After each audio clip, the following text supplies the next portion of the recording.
What's going on? We're going to need money. Max Fun Drive. Max Fun Drive. Max Fun Drive. The idea is to recruit new members. Hello, friends of DeSoto. It is I, Star Trek podcaster Ben Harrison, along with my buddy Adam Pranica, to let you know that this is the Max Fun Drive / the Greatest Gen Drive. We are a listener-supported podcast. That is our business model. We do a couple of ads here and there. You might have noticed, not as many as we used to. That is why we need you to become a member during the drive. Our goal this year is 100% of you becoming members and supporters of our work. So if you already support and can spare to upgrade, MaximumFun.org/join. And if you don't support yet, this is your year because we need 100% of listeners to go to MaximumFun.org/join and become a member today. It's Greatest Gen Drive right now, and I am talking to 100% of our listeners to the show. If you're a monthly member, it means that your support helps our show drop every Monday, reliably. I don't think we've ever missed a Monday, Ben. And that's because of the support we get from our viewers at MaximumFun.org/join. At just $5 a month, your contribution can make sure that our shows continue. MaximumFun.org/join is where you can go to make that possible. Do it right now, and then we can get you back into the show. MaximumFun.org/join. Head there right now. You can pick which membership gifts you would like to receive and what level you would like to support at. Then you select The Greatest Generation and Greatest Trek as the shows you would like to support and any others. And you put in your credit card information. Wham bam, thank you, ma'am. You are a member supporter, and you are part of our goal to reach 100% of our listeners. Every single friend of DeSoto is being directly asked this year. That means you. So become a member today by going to MaximumFun.org/join. Here's to the finest crew in Starfleet. When it comes to my crew, you won't get any argument from me. This is a parody. Paramount owns the song. Welcome to Greatest Trek. It's a Star Trek podcast. Wait, are we doing Greatest Trek? No, we're doing Greatest Gen. Oh, man, don't scare me like that. Welcome to The Greatest Generation. It's a Star Trek podcast by a couple of guys just a little bit embarrassed about having a Star Trek podcast. So grateful that we're doing Greatest Generation and not Greatest Trek at this very moment. I'm Adam Pranica. I'm Ben Harrison. Boy, you really, you know how to keep a Star Trek podcaster on his toes, little buddy. When you accidentally do the intro for the other show on the show you're there to record, that's as stressful as it gets to a podcaster. That's like the end of Whiplash, like when you sit behind the drum kit and the band counts off, and then, oh shit, I don't know this arrangement. Yeah, like, are you going to cue me in? What? Yeah. Yeah, we had an important meeting last week that I completely fucking failed to call in for, and you like texted me right after it, like, you want me to catch you up? And I just had that exact same feeling a second time, like, ah! That sounds passive-aggressive, and I want you to know that I edited my text to you a couple of times to soften it up. Oh, so it wasn't as passive-aggressive as it was initially? I'm trying to be better at text-based communications. Uh-huh. How about this for a text-based communication? Hey, Ben, we've been in the call for 3 minutes and you're not here yet. Given what I understand to be going on in your household, I was happy to just take the meeting. Okay. I thought it would be doing you a solid to just catch you up later. All right. Well, fair enough. I was very scared that I had watched the wrong Star Trek thing and had stepped to the mic today unprepared. And I'm so happy that I'm prepared. And what a fun episode. I love when Star Trek references itself, but I specifically love when Star Trek references Star Trek VI, The Undiscovered Country. No half measure here when it comes to the reference. Yeah. Like specific dialogue choices even taken straight from that movie. It's big fun. I mean, like this is the kind of fan service that I can always get behind. And I wonder if the costume on the Advocate was like the one from the movie, like that like hood thing with the metal. And the costumes and the mines. Yeah. Like, that all looked very familiar too. It did. Ben, do you think Star Trek believes Star Trek 6 is a fan's favorite Star Trek and Star Trek to reference, given how often it is used in this way? Like, it's been used now in several mainline episodes of TV series. And like, I think if you had to bet, and I think you're a betting man in areas like this. Oh, wait, when there's no stakes, I love it. Wrath of Khan might be the fan favorite, and yet you don't really get any reference at all to the SETI alphas or the things that go inside ears for mind control. Right. Or like Khan occasionally. But you get La'an in Strange New Worlds. I think you get a lot of Khan references, but it's never like settings and premises of Wrath of Khan. The way they really love Star Trek 6 for us. Yeah. Yeah. It's a happy place. I don't want to, I want to tarry no longer. I want to get right into it. All right, let's gavel ourselves in, Ben, for Enterprise Season 2, Episode 19, Judgment.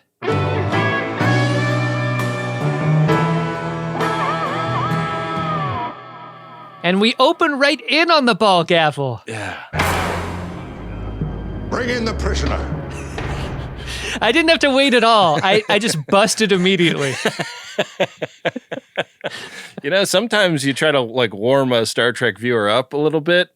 No, this one goes straight for penetration. Do we understand the metal claw that the magistrate has for a forearm and hand?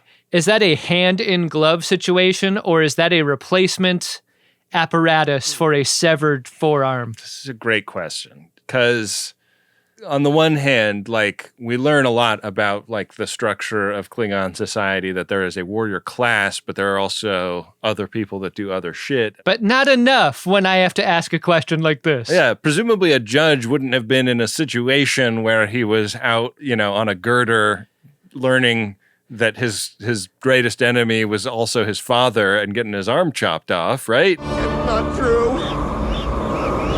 That's impossible. And yet in Star Trek 6, that magistrate also had metal arm, glove, holding giant ball. Is this the spiky bird of Qo'noS? Kind of feel that way. Well, I think it might be. I think the glove and the ball are one thing.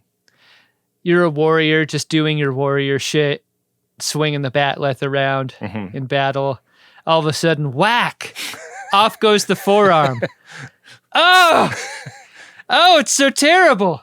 What am I going to do now? And your buddy rolls up to you. He's like, no, man. No, it's okay. You have a future in the Klingon Empire. And it's called law school. Yeah. And becoming a judge. Yeah. You have a bright future in the judiciary. Yeah. Okay, here's a question about like not what we see in world, but how it is made for television. Do you think that the actor's fingers are in the claw, or do you think that the actor's fist is just in the ball? I think it's fist in ball. Yeah.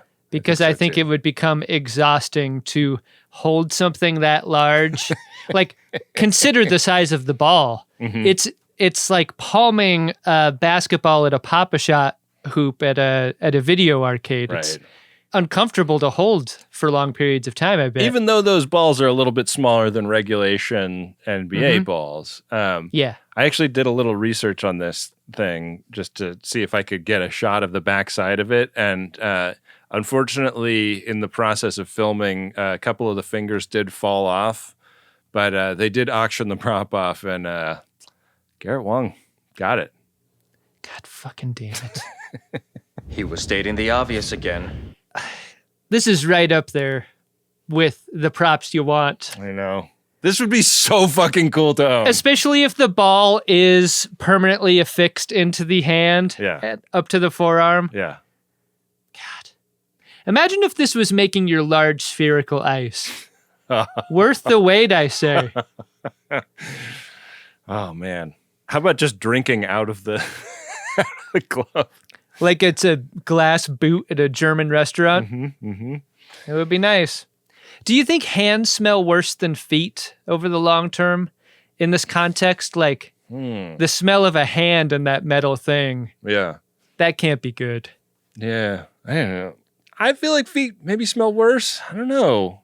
They just have to, right? I think that like probably hand does smell really bad after a while. But like I think about gloves I've owned for a long time. It's not like they're bad in the way that shoes that I've owned for a long time are.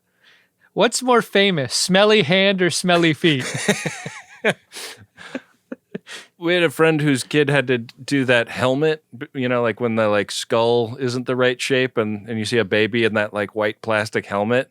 Yeah, a buddy of mine had a kid come out football-y a little bit. Yeah, and apparently that is just the worst smell known to science. That helmet gets very smelly.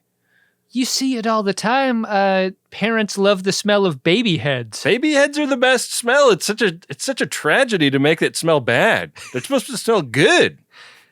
Maybe more babies need helmets. Maybe cool it in the smelly head department, babies.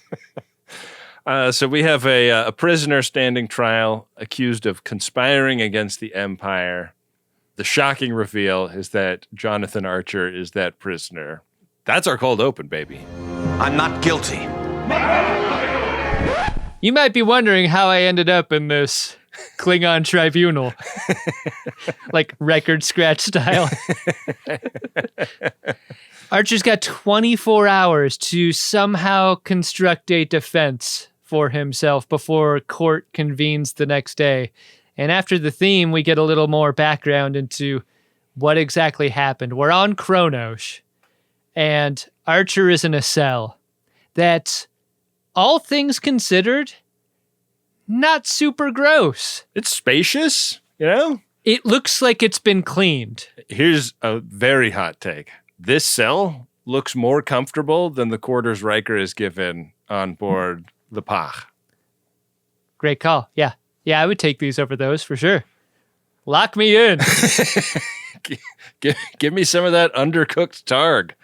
We got Phlox escorted in, Dr. Phlox, and the prison guard with him is kind of put off by the idea that the doctor is there to care for Archer with a highly transmissible disease. And they kind of talk about this between each other in a way that's easily eavesdroppable, right? Like, hey, the open sores seem to be looking a lot better, Archer. What's that about the sore throat and cough? Oh.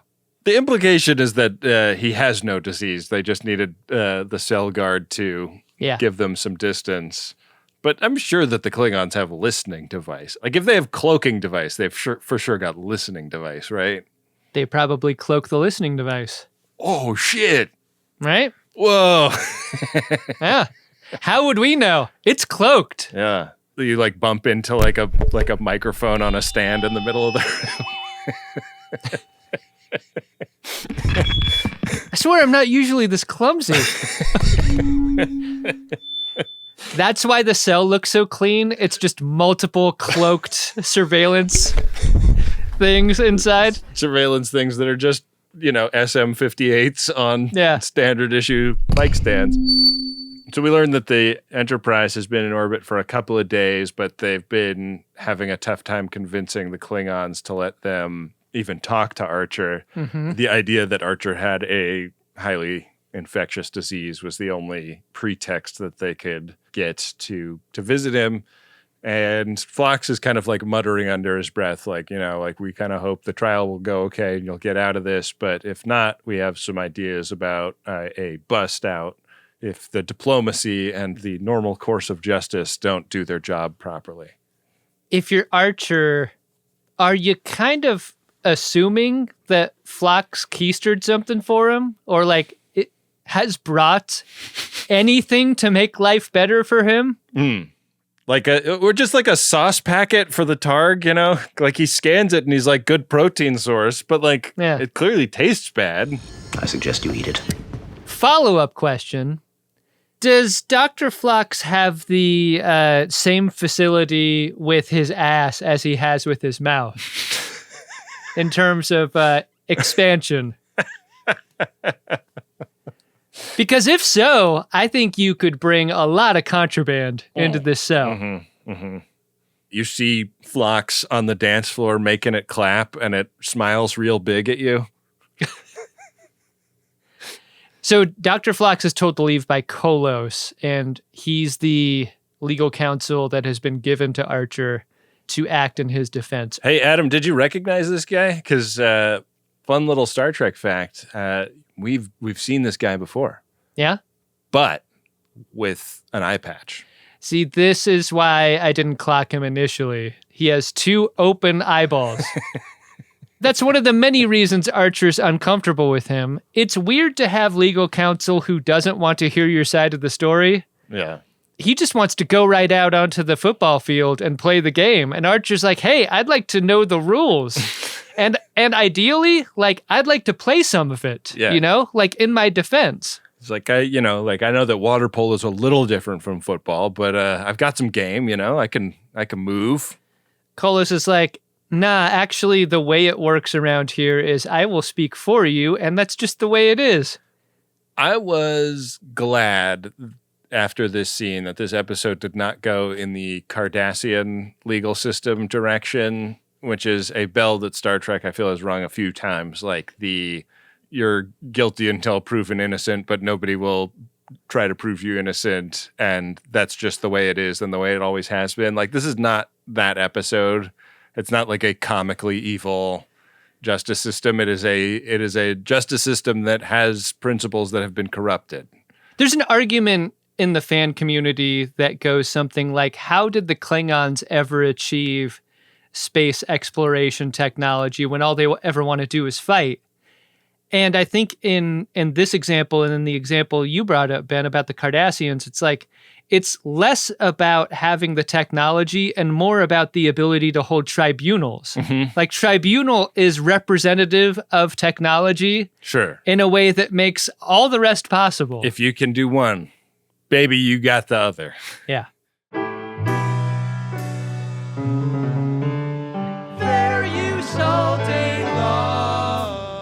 So we go back to the trial, and our first witness, our only witness really, is introduced.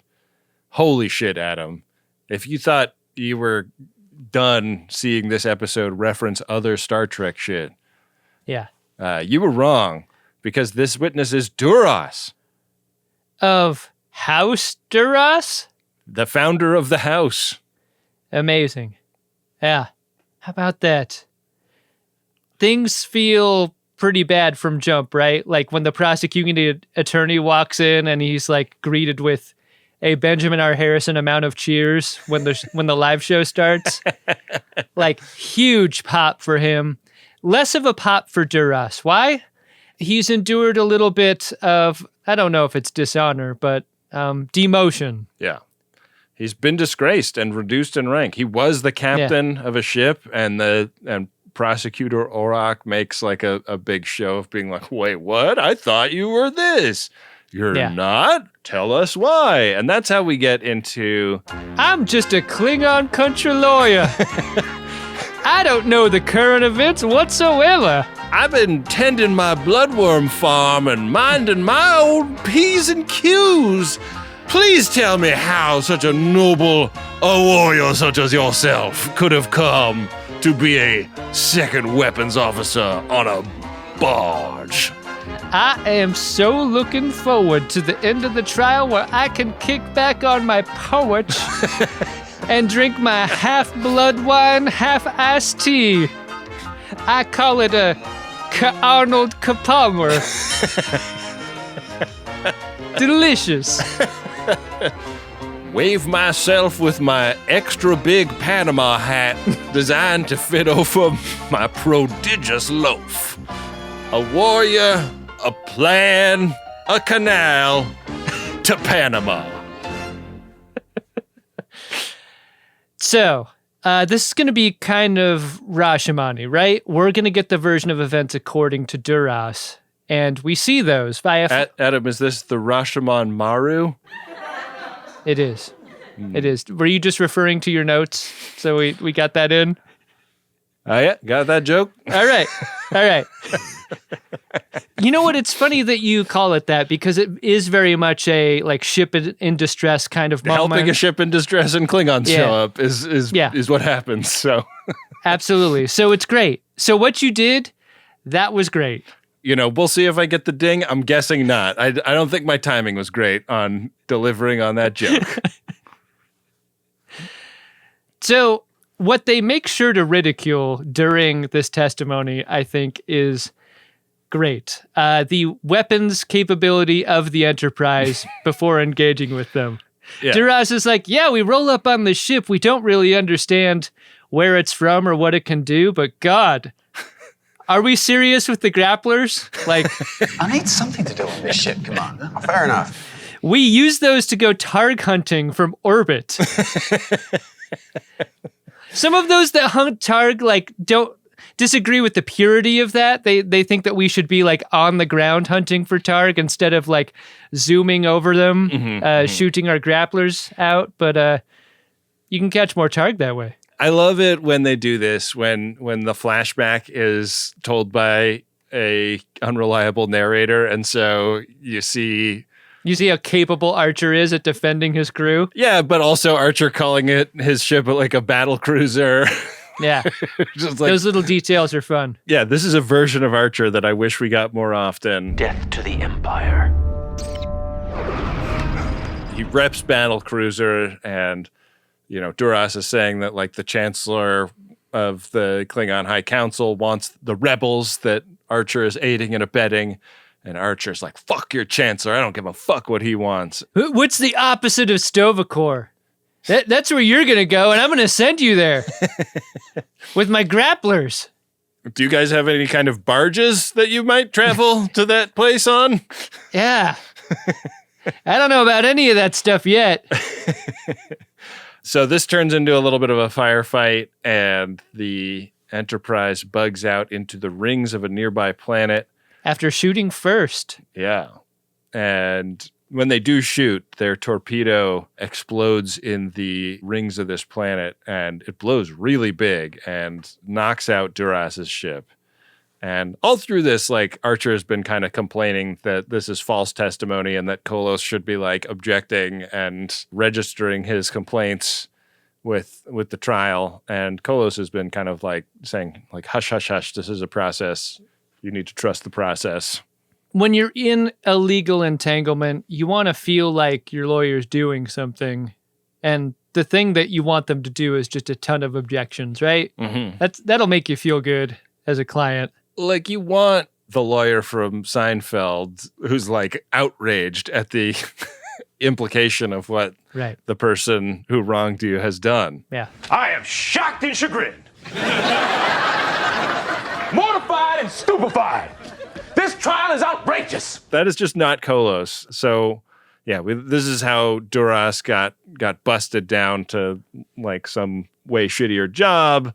Kolos does not do any cross-examination of the witness, and Prosecutor Orok moves that this testimony alone should be enough to condemn Archer to experience Jacques. The most severe punishment our laws decree. Jacques!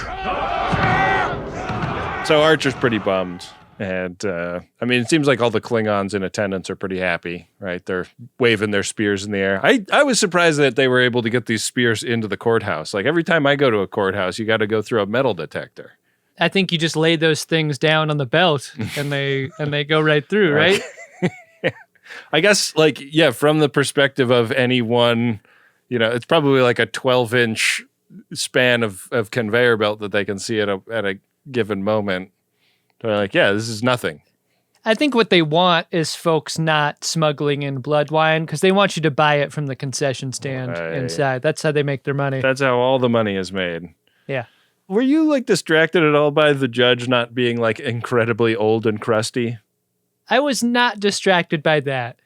No. I mean, he really does fit nicely into a composition with, like, the giant hood. Yeah. And the hood with a piping of lettering around it. I thought those details were neat.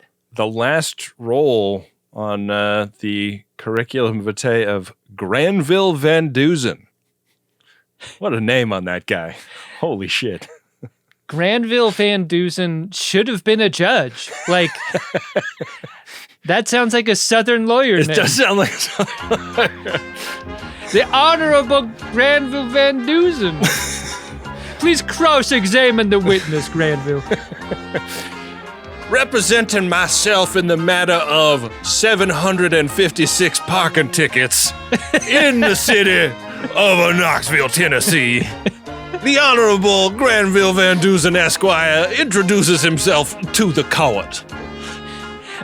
May I just say, as the judge of the 8th Circuit of Knoxville, it is a joy for me as judge to preside over a case with my favorite...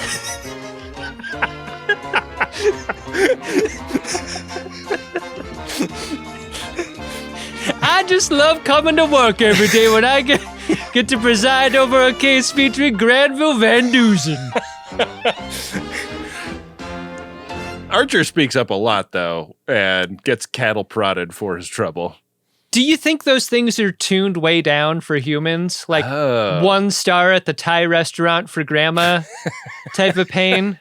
Like, there's probably a pictogram for this, right? Like a dial where on one end, a fierce Klingon warrior face is, and on the other, like a human baby. And it's probably dialed down for baby, right? Yeah, it's probably on the bar mitzvah boy setting. Right. For Archer. Yeah. The speaking up is like specifically forbidden, it seems like. They like Kolos keeps going like, shut up, dude. Like, you're not supposed to talk in this.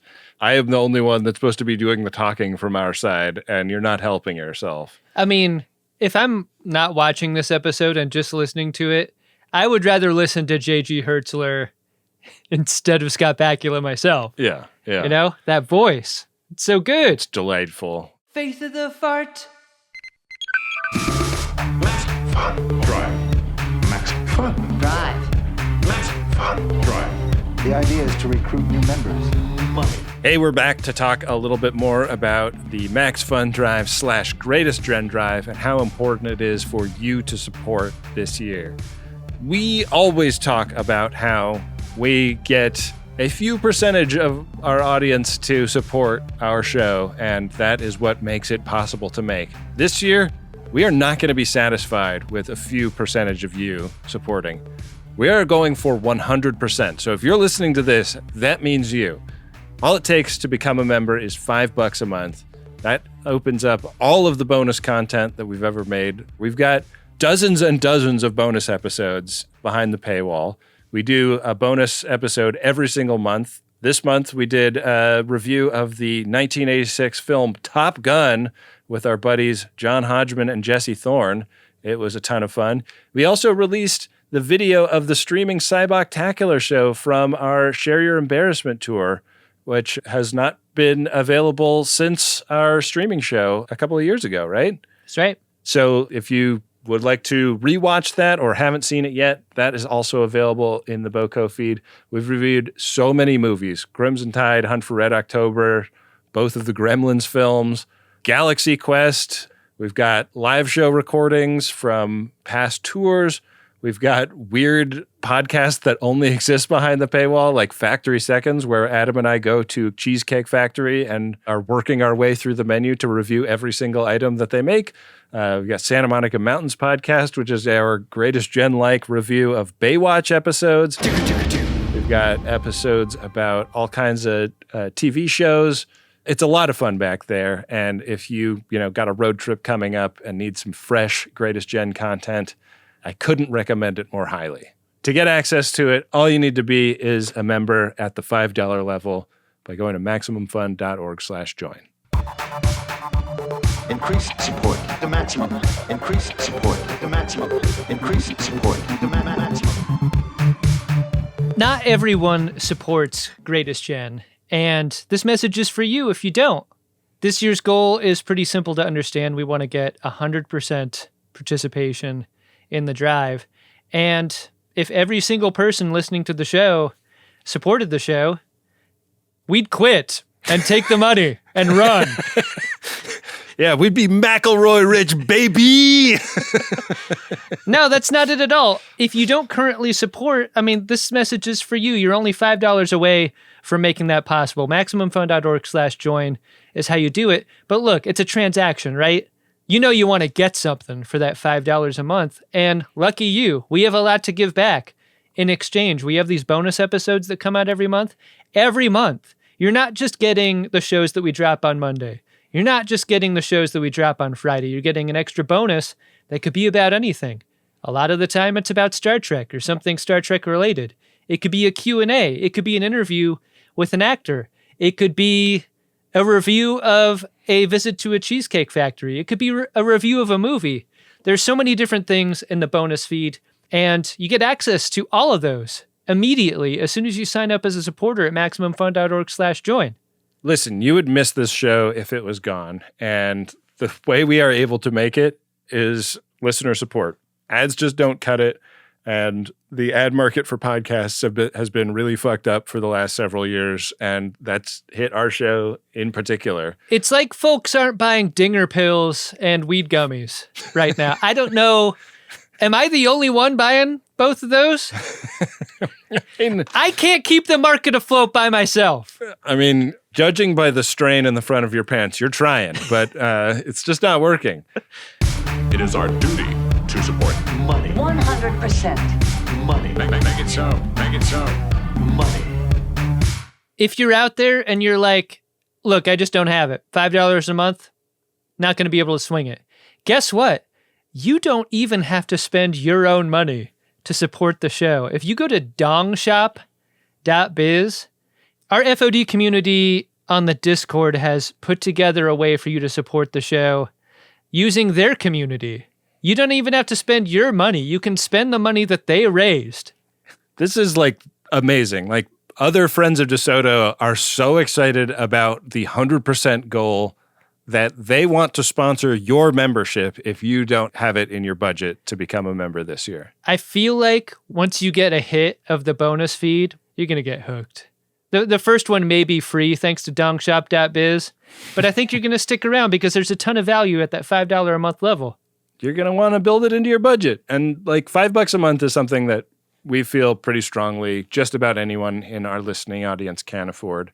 And that's why we're going for 100% support. Listen, don't be the FOD that makes us miss our goal of 100% support. We don't want to hit the end of the drive and be like, hey, you actually got 99.98% support because Gary couldn't get it together to put his credit card details into a website.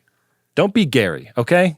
Go to MaximumFun.org/join right now and become a member today. You may not believe we have access to that information, but let me tell you something. The network, Maximum Fun, their espionage apparatus will tell us who the folks are who didn't participate. We'll find you. So be a part of the 100%. Go to MaximumFun.org/join. Click on our shows at the $5 level and get it done. Get it done like Jellicoe would say. I don't want to talk about it. Get it done. The first week is the most important week of the drive. It sets the tone for the whole thing. So let's hit the 100% in the first week. What do you say? You know? Yeah. Then we could just shut up about it. You can make that happen. Listen, if we hit 100% in the first week, we will not do a second week of the drive. I promise. That sounds great. Yeah, I love it. MaximumFun.org/join. MaximumFun.org/join. Increase support. The maximum. Increase support. The maximum. Increase support. The maximum. Increase support. The maximum. Fun. Drive. $. Fun. Drive. $. Fun. Drive. Money. Money.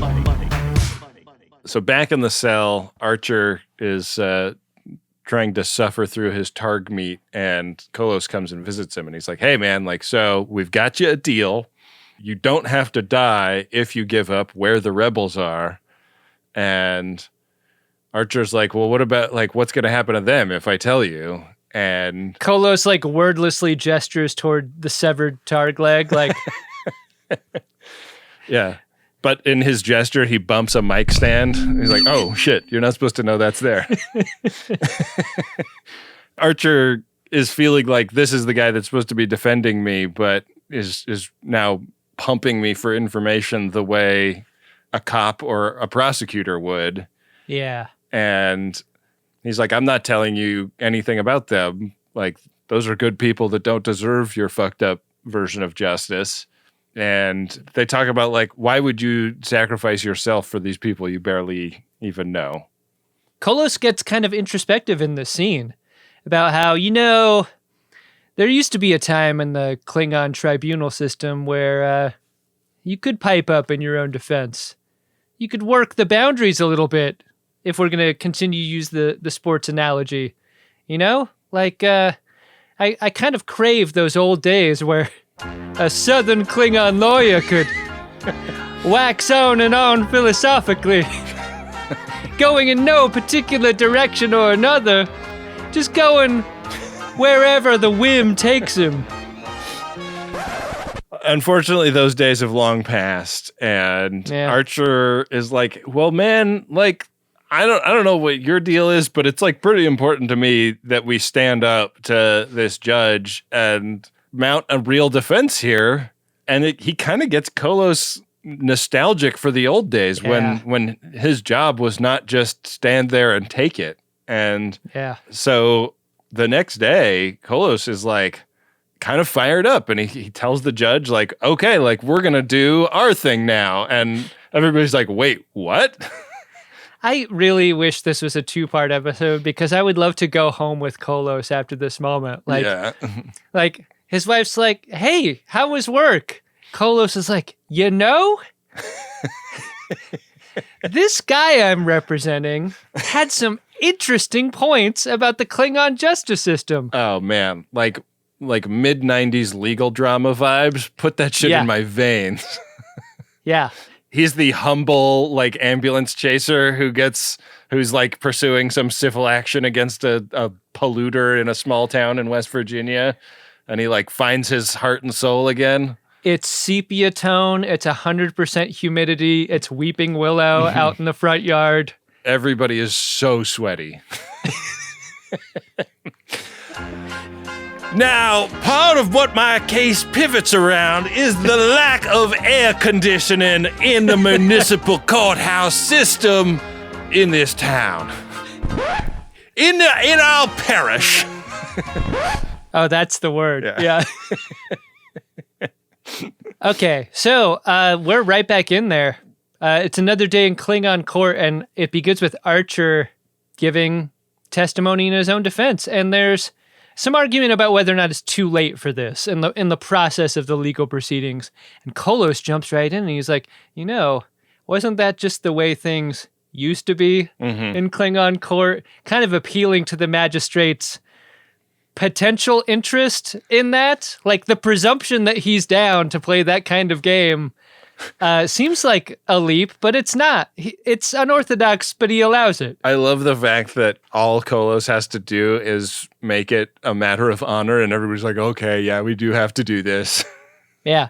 It is the calling of Marty Chicken in a Back to the Future movie. It totally is.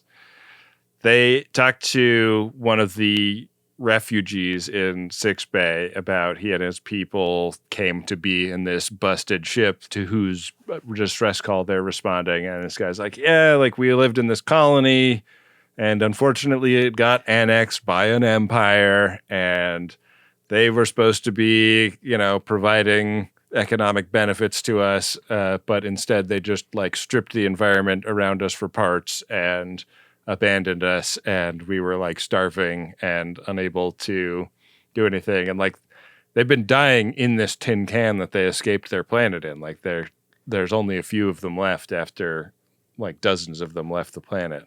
This story is made more compelling for the episode we saw not that long ago, where we saw what it's like to be a colony that's been annexed by Klingons that just come by from time to time to take their rip. Yeah. Yeah, it kind of like makes me go back and think about how much Worf like loved being a Klingon and be like, really, man? Like, I would be kind of trying to distance myself from that if this was the history. Yeah, I don't know. I mean, not all Klingons, I guess. These are just these ones. Yeah. It helps that the folks that we see, like the refugees, look especially pitiful. And I don't mean that pejoratively. I mean that like they look like they are deserving of pity. Like they've really been through some shit. Yeah. They've had it bad.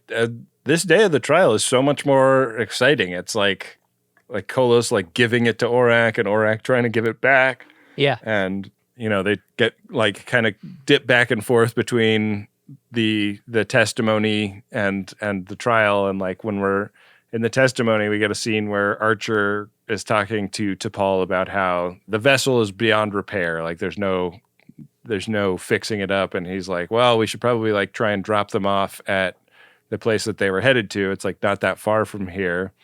And T'Pol is pretty sanguine about it. She's like, yeah, I mean, we could, but it's probable that the Klingons will just annex that in a minute and make their lives miserable again. Archer's like, well, what if we drop them off in a place that's shitty, that like not even Klingons would want to annex? How about that idea? T'Pol's like, I mean, you could. Thinking about like a SETI Alpha 6 type of place or like, yeah. Huh.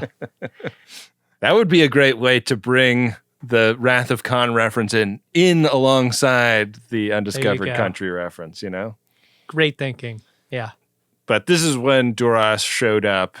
So they got called up to the bridge and they look at this incoming Klingon cruiser that's like 14 minutes out or whatever and start to stress about like what's going to happen. And when Archer starts talking about this, Orak is like, oh, so you wanted to like get in a fight with these guys the second you saw them coming. Like this was not you helping a ship that you just thought had sent a distress signal. This was an act of war. Like you were actively meddling in Klingon affairs and spoiling for a fight, which I think is a good angle for him to pursue as a prosecutor, Sure. Yeah. That it's not just the one thing. It's like a track record. Yeah. Doesn't make Archer look good at all. And even worse is what he describes about the McLaughlin group they had about a way to beat this more powerful Klingon ship that's bearing down on them. Yeah. Which is like they pre-planned the ignite the plasma in the rings around the planet so that they can blow up the damn ship. Yeah, they had much weaker defensive capabilities they could have chosen, like a grappler, for example. Why didn't you shoot a grappler? No one's going to hurt anything with one of those. And the judge is like, can you describe this grappler? And Archer's like, well, the thing that you've got around the ball, is that attached to the ball, by the way? Because if it wasn't, like, you're kind of not that far from what it looks like. Imagine your forearm holding that ball were attached to a kind of chain, a length of chain that's either feet or kilometers long. I'm not familiar with the distances of things, really. How does a Kelicam compare to like a yard? Have you played the 8-bit video game Mega Man? Tin Man. In Archer's recounting of the standoff, Duras shot first. Yeah. And they bugged out and ducked behind a big rock in the rings and did their blow up the plasma gambit. And we get to see this whole effects shot, just the same shot one more time. That's value, baby. And the question is asked, like, why after that? Like, his ship was knocked out. Like, he had no weps, he had no propulsion. Like, you could have finished the job. Why didn't you destroy the Bortas? This is kind of Archer's clincher line, because Duras is not my enemy. But isn't he? The pivot here is, I don't know, surprising / irritating to Archer, because his own counsel is like, oh yes, he is guilty, isn't he? And he goes on and on with how guilty Archer is without saying exactly of what. He's like, Archer is guilty of so many things. Let me list them. There is the shooting of the plasma, the giving safe harbor to annexed alien species. Let's just say Kolos would be an awesome judge on a reality show about cooking. He'd be like, yeah, this dish is disgusting. It makes me want to pick up the plate and throw it across the room. I would punch my mother if she gave me this dish. because I would be mad that she hadn't given it to me earlier. It's delicious. I'm angry at all the times I've eaten something that was not this. It has ruined Cuban food forever for me.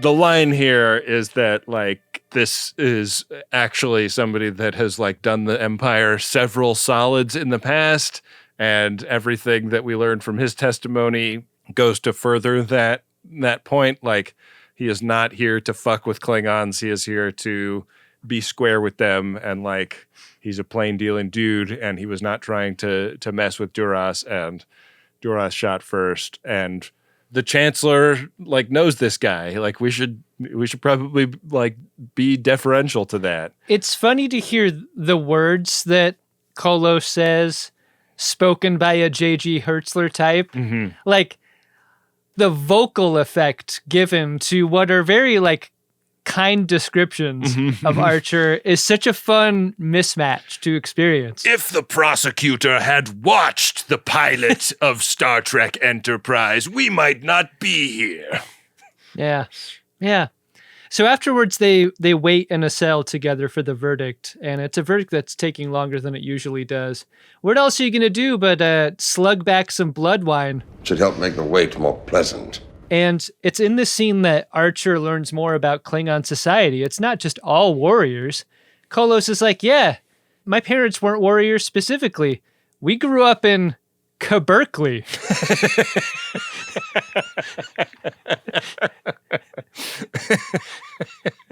You'd actually love it. And he talks, like, wistfully about Klingon society having had more chill in the past. Like, the way the justice system is going is sort of symptomatic of a larger thing that's going on, where the, like, martial aspirations of average Klingons walking around seem to be getting, you know, more and more exacerbated. It's interesting how, like, you could presume, if you didn't know much about Klingon culture, the way things used to be there would be rougher and worse. Yeah. No, but he's kind of a Mkuga. Well put. You know? Anyways, we get our verdict from the judge, and he says, like, yeah, like, we should be deferential to Archer. He has done us many solids. But, however, the law was violated, and whether or not, you know the law is no defense, and Archer must be held accountable. He is guilty as hell, but he's not going to be sentenced to death. He's going to be sentenced to Rura Penthe! And, like, a disco ball drops from the ceiling, and, like, sparkling lights go around the room, and everybody's like, yeah, Rura Penthe! It's so funny how, to a Star Trek fan, this is a good conclusion. Like, you somehow want this in a sick way. Like, the captain of the show you're watching has been sentenced effectively to death. Yeah. And because it's to a place that you're familiar with, you're like, oh, this is going to kick ass. This is going to be so fucking cool to go back to Rura Penthe. No guards, no watchtowers, no stockades, etc. Oh, man, I hope that guy gets up on that crate and yells that stuff at them. I want to see that underbite dog. Oh, man. Both of the lawyers are pretty pissed about this. Orak is like, not harsh enough. Kolos is like, maybe too harsh. Like, what are you doing? I love that the prosecutor's like, slow death penalty is not as pleasing as fast death penalty, which is what I was hoping for. Right, and that's what Kolos is saying. Like, nobody survives at Rura Penthe. Yeah. So, like, a life sentence there is not very long. Yeah. Like, what are you talking about? And he starts talking about, like, maybe the judge is a bit of a patach for handing down a judgment like this. Maybe he isn't such an honorable guy. And oops. Can't say that. That's how you get sent to Rura Penthe. Yep. A year for contempt. That's what happens to Kolos. Which is very funny right after we learn that 6 months is kind of the life expectancy of your average Rura Penthe person. So we cut over to Enterprise, where the crew is given the update by T'Pol. This is not something they've been permitted to watch on screen. They're just getting the minutes or whatever. Right. And Enterprise has been invited to leave the system now that the trial is over. I mean, there's been so much that has been in direct reference to Star Trek VI. Trip asks a very Star Trek VI type question. What about a rescue? Can we do that? And T'Pol's like, no, you'll have to wait 5 movies before you see something like that. And then T'Pol tells Trip that, look, there may be some far less exciting measures we can take, like going through the bureaucratic channels that I have available to me, that I'll be able to do off screen. And Trip's like, do you think I could talk to that country lawyer guy? I kind of feel like he and my vibes aren't that different. Maybe I can, get something going here. T'Pol's like, no, come on. He specifically said not to put the ship at risk, Trip. Yeah. We cut right over to Rura Penthe after this. I couldn't believe it. Yeah, we're there. It looks great. I love being here. Here's a question.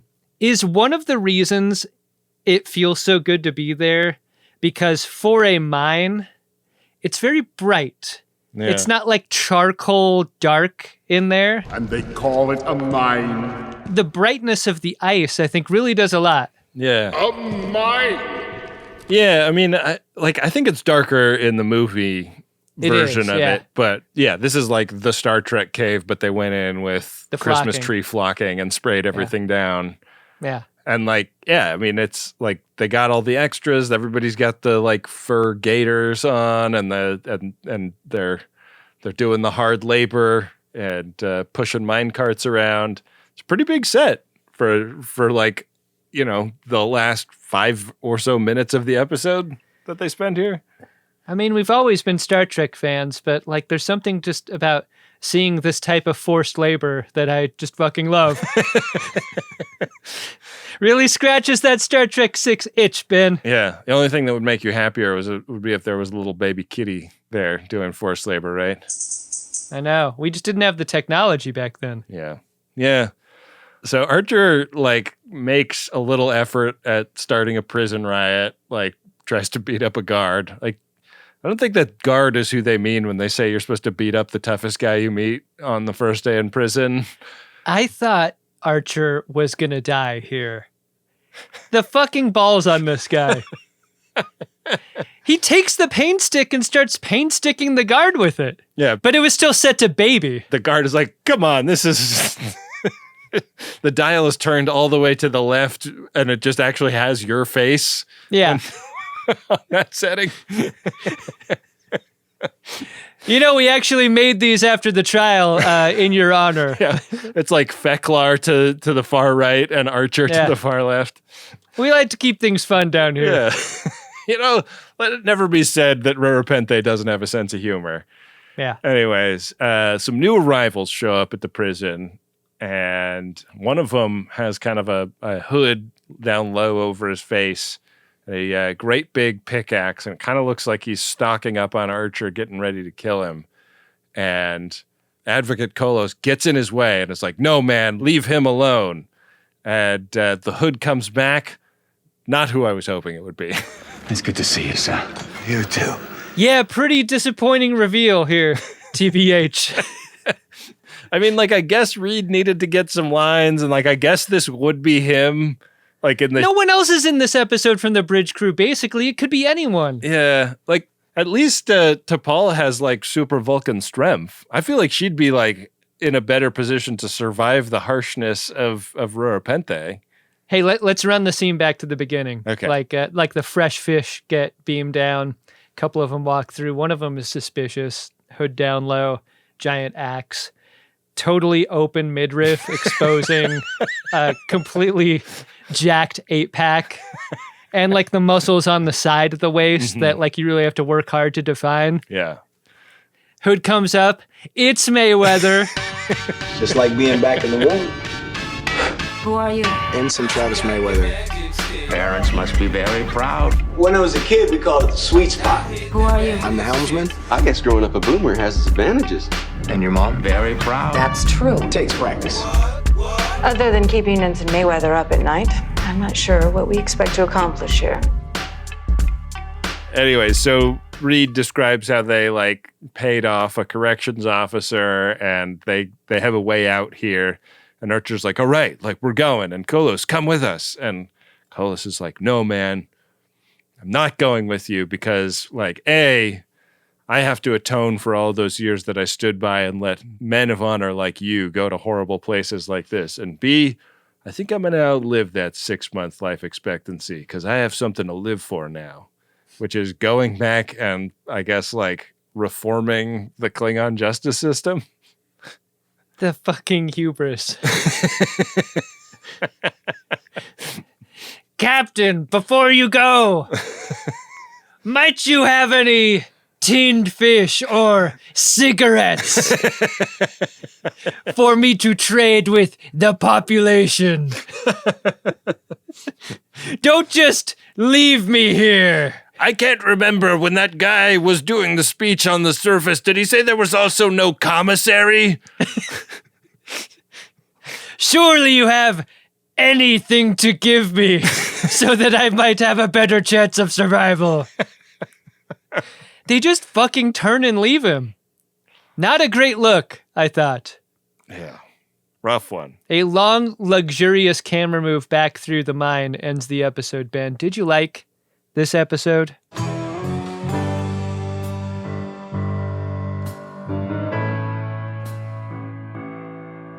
I like this episode a lot because I think that Rashomon in Star Trek is a move that we're used to and could be done in a way that is stale and boring. And I think that this is like fun, interesting Klingon world building, which, you know, like is also a move that they've pulled a million times in Star Trek, but this manages to have a fresh take on both. Like it's fan service and that it's referencing my favorite Star Trek movie, but it's also like an interesting story in its own right and like exactly the kind of trouble Archer would get himself into, and I think exactly the kind of way Archer would get out of that trouble.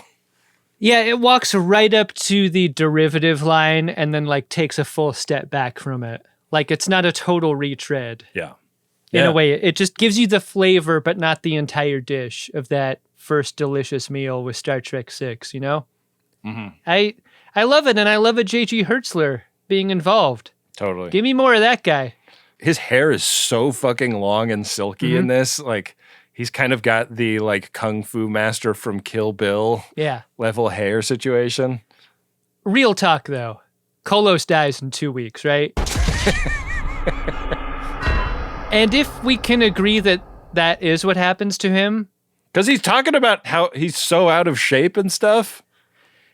He's kind of dumb, right? Like, and if you think that, I think you kind of have to ding the episode a little bit, right? Yeah, that's fair. I mean, I wanted to love it, but I think the logic of that last moment, it's made to make Kolos feel heroic and noble, but those qualities are only predicated on his survival. Were he to die, you don't receive those flowers. Yeah. You're just dead. That's what I think. Yeah. All right, I think I'm going to go check the Priority 1 messages. You coming? Let's do it. Priority 1 message from Starfleet coming in on secured channel. I love Greatest Gen Drive, and the reason why is we get to hear from FODs about what makes the show special to them. I think it's easy for us to, you know, get so focused on the daily making of the show, Ben. The weekly broadcasting of the show every Monday, every Friday. The show comes out. Yeah. Like clockwork. We've become a part of folks' lives, a part of their routines. You know, if you're listening to this while you're commuting or something, you know that you look forward to having this in your earbuds on Monday morning. And great news, while it is technically illegal to operate a cell phone while driving in pretty much all 50 states and, you know, pretty much anywhere you go, supporting Greatest Gen, like pulling your phone out to go to MaximumFun.org/join while driving is like the one carve out. You are allowed to get your support done while you're driving. So hold the wheel and a credit card in one hand and the phone in the other. Head to MaximumFun.org/join, pick your membership level, make sure you're supporting Greatest Gen and Greatest Trek, and become a member today. MaximumFun.org/join. We're busting into the middle of this episode. A great episode, might I add. I think one of the best we've had in a long time. To tell you about Greatest Gen Drive. Look, $5 a month from 100% of our viewing population is what we're going for. Anyone who joins or boosts in week 1 is going to get entered into a special contest, Ben. It is not a contest to see how long the longest can go without jacking it.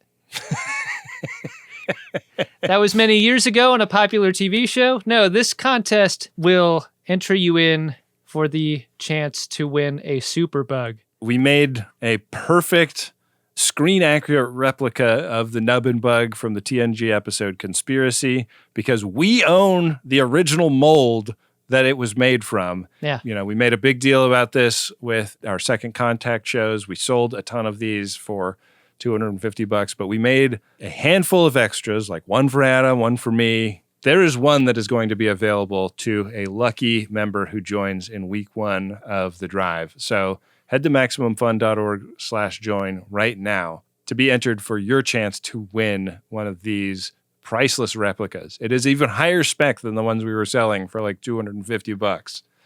We're always looking for ways to give back to those who support us, whether it's the sweepstakes to win the nubbin bug, whether it's the bonus episodes that come out every month, discounted tickets to future streaming shows that we tend to do. Yeah. We're always looking for ways to add value to the support.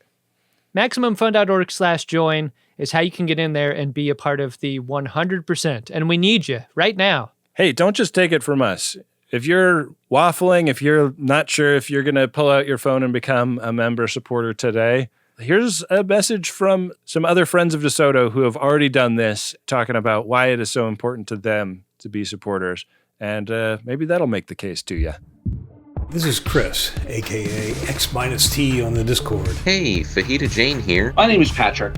I've only recently started listening to The Greatest Generation, but I've been a Max Fun member for a lot longer than that. I've been a supporting member for a few years now because I love the community of Greatest Gen fans. And I'm here to ask you a question, and that is, do you like stuff?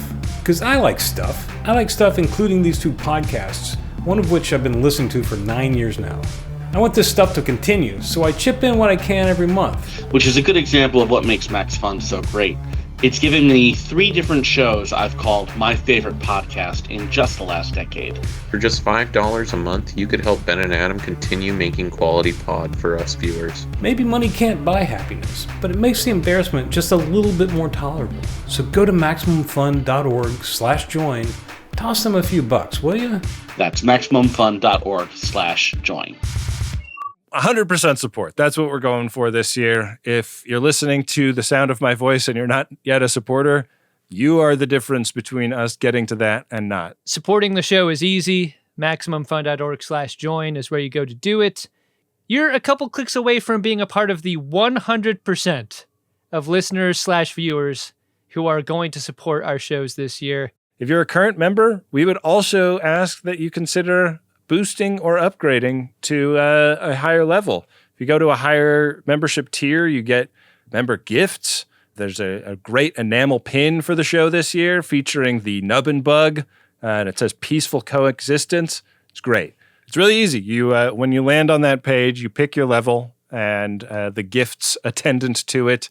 $5 a month to get the bonus content, $10 to get the bonus content plus an enamel pin. And there are higher tiers with even better gifts going all the way up to the moon. But the biggest difference is going from not being a member yet to being a member. And you are the person that we are talking to specifically when it comes to that. Become a member today at MaximumFun.org/join. Let's make sure that history doesn't forget the name, Greatest Gen. Make it so.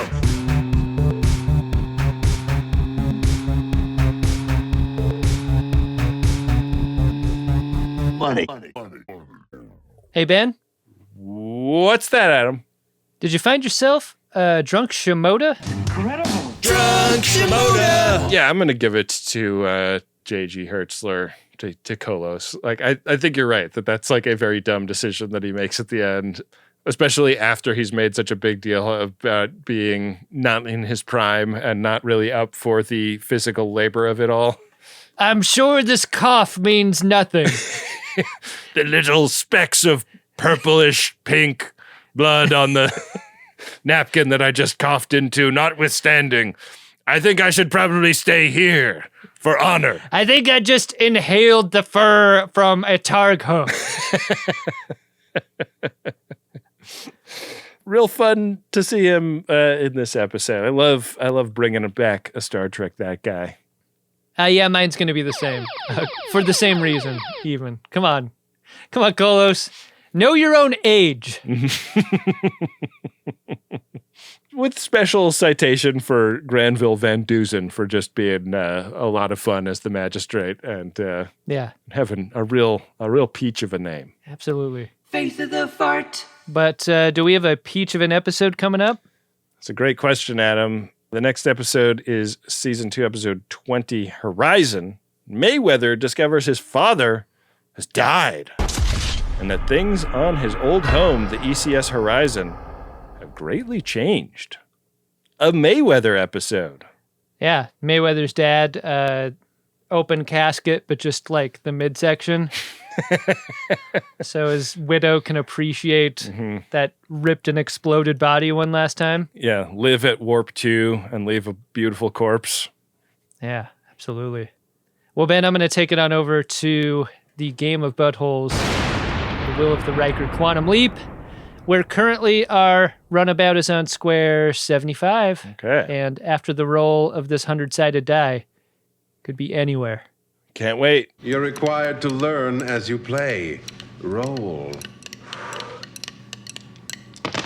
Ben, I have popped us on down to square 63. Chula! Did I win? Hardly. It is so achingly close to a Porthos cheese plate square where we would be forced to eat and review cheese on the next episode. No, we're not going to do that. We're just going to wonder what could have been and record a regular old episode. All right. Looking forward to next week's episode. And looking forward to seeing how great this episode has done for us in the Max Fun Drive. This is a Max Fun Drive episode. If you're listening to this after the fact, of course, it's no longer a Max Fun Drive episode. But we really appreciate all the great support that the Friends of DeSoto come through with every year. And we especially appreciate Wendy Pretty, our producer and editor. Support is appreciated the whole year through MaximumFun.org/join. That's how you support the show. Got to thank Rob Adler, our social media director. Follow @GreatestTrek on all social media and sign up for our mailing list at gach.biz/mail. And got to thank Bill Tilley, the card daddy, making those hilarious trading cards on our Instagram every week. We love him so. He is also who you will talk to if you slide into the DMs to get our address to send something in for a future Code 47 episode. Oh, yeah. And we sure hope you do that because those are a lot of fun. Dark Materia made the music you're hearing now. Adam Ragusia, the third host of our side project Wholesome podcast we do together with him. Ragusia made our theme and interstitial music and has for the last several iterations of Greatest Gen and Greatest Trek. Sure has. Join the USS Hood Discord at drunkshimoda.com. Do all the things, be all the places, and come on back next week for another great episode of Star Trek Enterprise, an episode of the Greatest Generation Enterprise, where Adam and I can get ripped and exploded for one special episode. I've got a week to just do nothing but abs. Yeah. That'll feel great. 8-minute abs? No, I'm talking about like 1,800-minute abs. That's what it would take to reveal them. I just have one ab, Ben. Just one great big ab. Yeah. Yeah, me too. Make it so.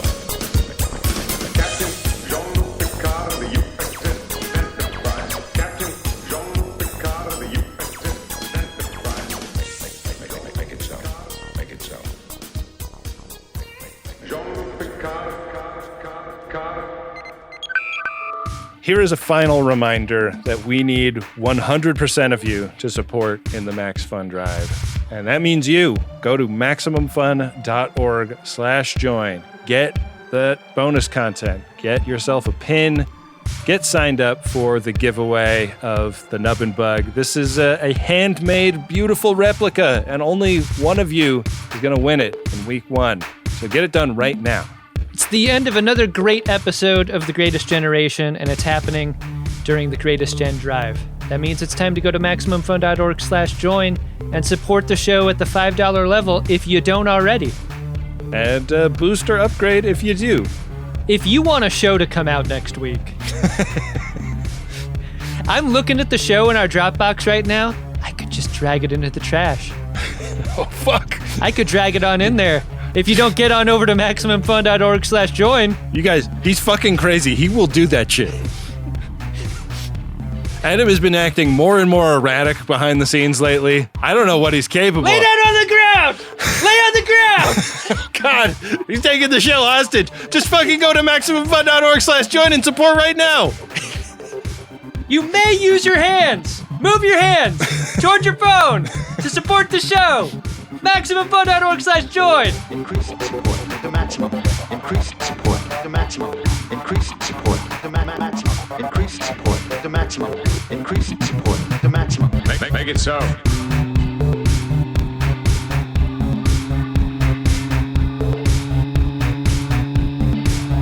Money. Maximum Fun. A worker-owned network Of artist-owned shows. supported Directly by you.